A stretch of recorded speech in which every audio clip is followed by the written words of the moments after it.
सुनो, हर रात ऐसे ही आकर लेकर चले जाना। जमींदार बाबू इस वक्त तक सो जाते हैं, पहरेदार भी इस वक्त इधर नहीं आते हैं, कोई शक नहीं कर पाएगा और इस तरह से हमारी जेब भी भरती रहेगी।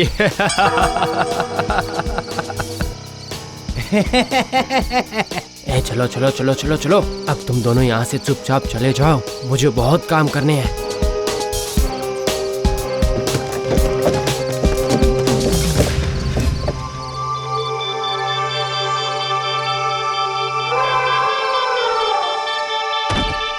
अरे ले, जल्दी से खा ले, आज भी ज्यादा कुछ जुगाड़ नहीं कर पाया हूँ।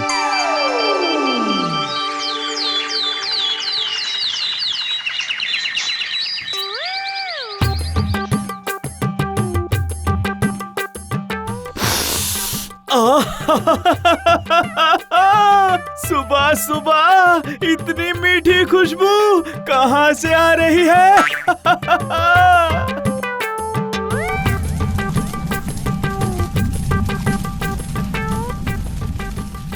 अरे गर्मा गर्म रसगुल्ले बन रहे हैं। कई दिनों से गर्मा गर्म रसगुल्ले नहीं खाए मैंने।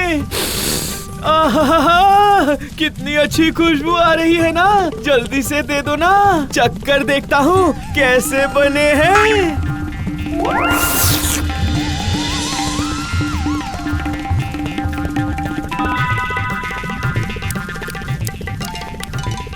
आहा, कितने स्वादिष्ट बने हैं। थोड़े और दो ना, भूख लगी है मुझे, दो ना। बिल्कुल नहीं, आज दोपहर को मेरा भाई बहुत दिनों बाद आ रहा है, ये सब मैंने उसके लिए बनाया है।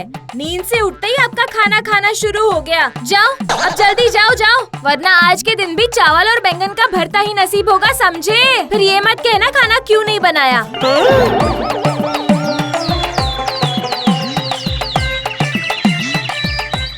नहीं नहीं नहीं नहीं नहीं, जैसे बिना बारिश के खिचड़ी मजा नहीं देती, घी के बिना जैसे चावल सब्जी मजा नहीं देती, वैसे बिना खाने के कैलाश के जीवन में कोई मजा नहीं है। गर्मा गर्म खाने की खुशबू आ रही है, कहीं तो गर्मा गर्म कचौड़ियाँ तली जा रही हैं।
अरे बाप रे, ये क्या हो गया?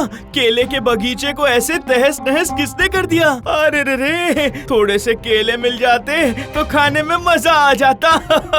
एनर्जी डबल हो जाती मेरी। नहीं नहीं, जमींदार बाबू को इसका हर्जाना भरना ही पड़ेगा। मेरे बगीचे में घुसकर सारे केले के पेड़ को नष्ट कर दिया है। सिर्फ तुम्हारे केले के पेड़, मेरे पपीते के पेड़ को भी बिल्कुल खाली कर दिया है।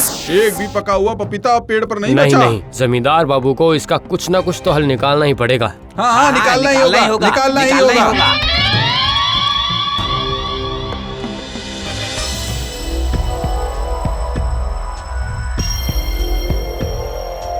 क्या बात है जमींदार बाबू, मैंने सुना है गांव में सब आपको लेकर चर्चा कर रहे थे। हाँ कैलाश, तुमने सही सुना है। कल रात को मेरे हाथी साल से मेरा हाथी भाग गया है। ये सब उसी का काम है। लोगों के बगीचे में घुसकर अब वो सारे फल सब्जियां नष्ट कर रहा है। जमींदार बाबू, ये क्या काम किया है? सुबह जैसे ही नींद से जाग कर देखा तो आपका हाथी मेरे कटहल के पेड़ से 2 बड़े बड़े कटहल खाकर भाग गया है। अगर ऐसा ही चलता रहा तो गांव के लोग बिना खाए ही मर जाएंगे। अब आप ही मेरे इस नुकसान की भरपाई का कोई इंतजाम करिए जमींदार बाबू। मुंशी जी, आप इसके नुकसान की भरपाई कर दीजिए।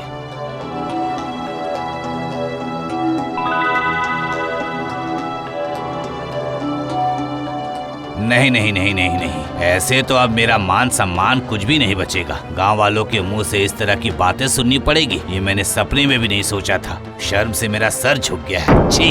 आप बिल्कुल फिक्र मत करिए जमींदार बाबू, ये आधे मन का कैलाश मेरा मतलब मेरे रहते आप बिल्कुल बेफिक्र रहिए। तुम कर पाओगे कैलाश? कर पाओगे?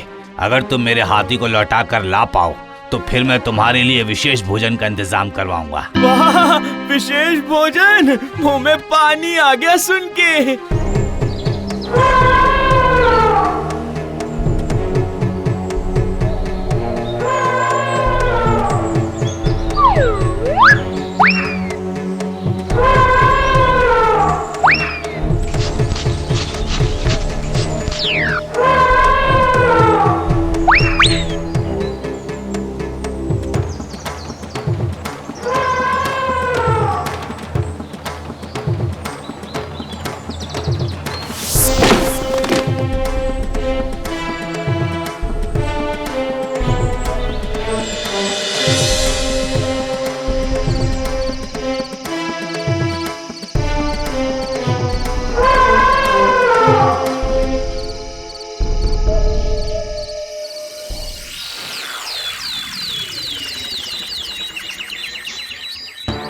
देखा तुमने, सिर्फ एक ही रात में वो पूरे गांव के सारे पेड़ों के फल खा गया। वो ये हाथी है या राक्षस?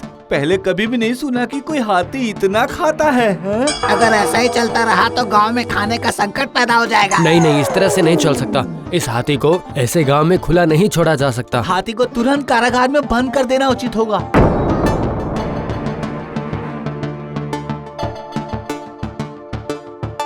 इतना उत्तेजित मत होइए। हाथी जब अपनी इच्छा से गया है तो वो अपनी ही इच्छा से वापस लौट कर भी आएगा। नहीं नहीं कैलाश, अब नहीं। गांव वालों का बहुत नुकसान हो गया है। अब मैं और इंतजार नहीं कर पा रहा हूँ कैलाश। जमींदार बाबू, आप जरा भी चिंता मत करिए, बस थोड़ी देर और इंतजार कर लीजिए ना।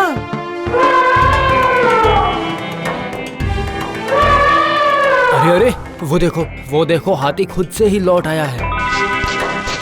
ये कैसे हुआ? हाँ, ये कैसे संभव है? मैंने तो पहले ही कहा था। पर हाथी भागने के बाद खुद से ही कैसे लौट आया? जमींदार बाबू, मैं पहले ही समझ गया था कि पेट भर खाना नहीं मिलने के कारण हाथी बाहर खाने की खोज में भाग गया है। क्या खाना नहीं मिलने के कारण? हाँ, आप एक बार महावत को बुलाइए, उसके आते ही सारा मामला पानी की तरह साफ हो जाएगा। कोई है? जाकर महावत को बुला कर ले आओ। बताओ महावत, क्या मेरे हाथी साल में खाने का भाव है? जी वो जमींदार बाबू। क्या हुआ? हाँ, इतना हकला क्यों रहे हो? अपनी काली करतूतों को बताओ ना हमारे जमींदार बाबू को।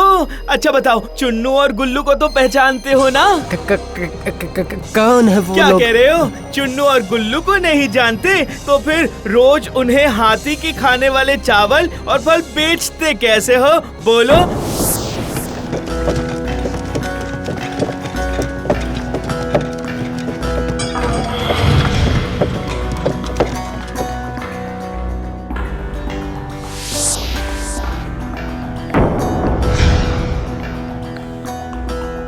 उन्होंने गांव के किनारे पीपल के पेड़ के नीचे सस्ती चीजों की दुकानें कहां से लगाई? अरे हाँ, वही तो, सही कहा। मैंने सोचा कि ये इतना सस्ता क्यों बेच रहा है। क्या बात है महावत, ये लोग जो कह रहे हैं क्या वो सब सच है? जी जमींदार बाबू, मुझसे गलती हो गई है, मुझे माफ कर दीजिए। महावत का मुंह काला करके गधे की पीठ पर बैठाकर अभी गांव के बाहर छोड़ आओ। इसे अब कभी भी मैं इस गांव में नहीं देखना चाहता हूँ। मुझे छोड़ दीजिए जमींदार बाबू, मैं अब कभी भी इस गांव में नहीं आऊंगा, कभी नहीं आऊंगा। पर मैं एक बात समझ नहीं पा रहा हूँ, भागने के बाद ये हाथी खुद से ही वापस कैसे आ गया? जी वो तो मेरा काम है। हाथी खाने के लिए भागा था, ये समझते ही मैंने कल रात गांव के सारे पेड़ के फल खा लिए, इसलिए ये बेचारा खाना ना पाकर फिर से अपनी जगह वापस चला गया। है? ये क्या? जी जमींदार बाबू। सच में कैलाश, ये सिर्फ तुम ही कर सकते हो। मैंने अपना वादा पूरा किया। अब जमींदार बाबू, अब आपके निमंत्रण की बारी है, बोलिए। भोजन का निमंत्रण तो तुम पहले ही खा चुके हो कैलाश। वो जो पूरे गांव का फल। हाँ, ये क्या?